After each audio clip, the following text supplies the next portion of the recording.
তো বন্ধুরা সকালবেলায় বাজার করে চলে এসেছি। তো কি বাজার, আমার প্রতিদিনের যে বাজার থাকে, আর এদিকে কালার চলছে ঘরে, এখনো রং টং করছে দাদারা। তো চলুন কি বাজার আছে মাম্পিপুরের কলপাড়ে না, এই তো কি বাজার আছে। কি হলো, কাছাকাছি হচ্ছে।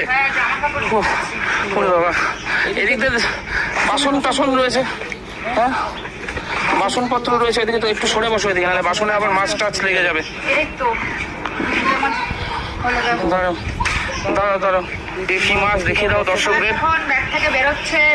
আচ্ছা, এই কলপাড় নিয়ে কিন্তু অনেকে কমেন্ট করছে। এই কলপাড়ে তো আমাদের কোনো কাজ হয় না, আমাদের সবকিছুই ঘরের ভিতরে। কলপাড় নিয়ে অনেকে কমেন্ট করছে যে কলপাড়ের কি সিঁড়ি। আরে আর কদিন পরে চিনতে পারবেন না এই কলপাড়, শুধু চকচক করবে এখান থেকে সব।